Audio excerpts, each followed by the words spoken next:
I want to hear about that, but I also want to answer kind of the implicit question you just said, which is, we hope that the listeners that are out there hearing this are more preventative, that they don't crash. I would say, unfortunately, your story is more common than not.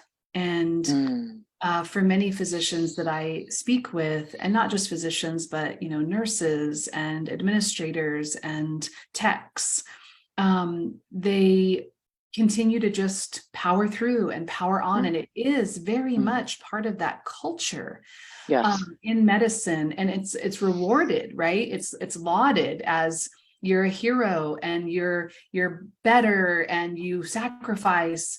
And I think there's this silent suffering that happens.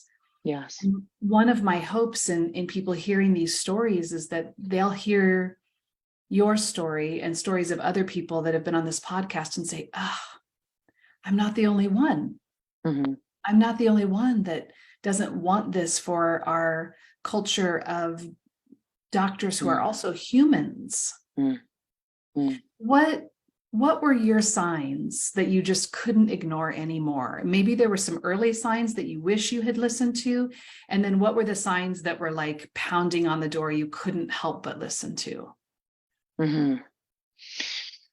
So the earlier warning bells, I only really know in hindsight, to be honest. In hindsight, it's like, oh yeah, that's so obvious. But at the time, because it was just such a chronic slip into it that, you just keep normalizing abnormal, and you have no idea that you are so stuck in survival mode that you're literally just treading water, trying not to drown. It becomes your norm, doesn't it? And so, I think that slippery slope is the thing to notice, right? When you feel like you have to work increasingly hard to even feel deserving of anything, including a weekend off, when you feel like you are increasingly having to push yourself to feel any semblance of satisfaction or self-worth. So I think that, I think of it as these like kind of, you're working harder, but your sense of satisfaction is falling as you're doing that. That definitely was happening. That was part of the slippery slope. The other one was really around reactivity, just becoming really reactive, irritable, frustrated, angry, blamey. No one could do anything right. First and foremost myself, of course, but therefore no one else as well. And I didn't realize that I had gotten stuck in a terrible loop of lack and scarcity. Whenever anything came up, like maybe I could see my friend or take a massage or go to that yoga class, there was this broken record that went, I don't have the time, the energy, or the money. And I would choose one of those, or maybe all three if I'm like going to go for a full house, right? And it was only in hindsight that I realized, wow, I've disempowered myself to such a state. I've entered into that victim state and to such an extent that I've somehow believed I don't have the ability somehow to do these things, even though I needed them. So I think in hindsight, these were some of the warning bells. But then eventually, the whispers become screams, don't they? And it becomes like brain fog. You just can't think properly. You just sit there kind of going, wow, I used to be quite an intelligent person, and now I feel like Homer Simpson, just like, I can't rub two brain cells together. Like, what's happening? Sorry, Homer Simpson.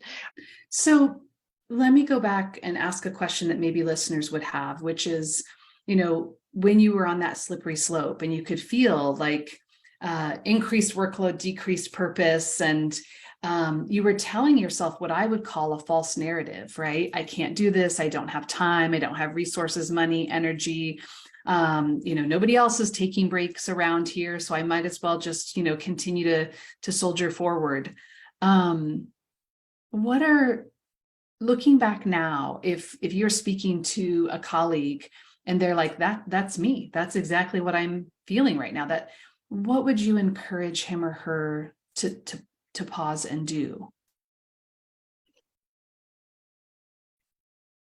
What I really wish I had known that no one had told me, and very few people still talk about, is that that overly critical voice, especially the voice that tells you to shut up and get on with your work, that nasty voice that we all know, it's not your sister who is raped, it's not your mother who is killed, now shut up and get back to work. That voice of shame is the voice of trauma.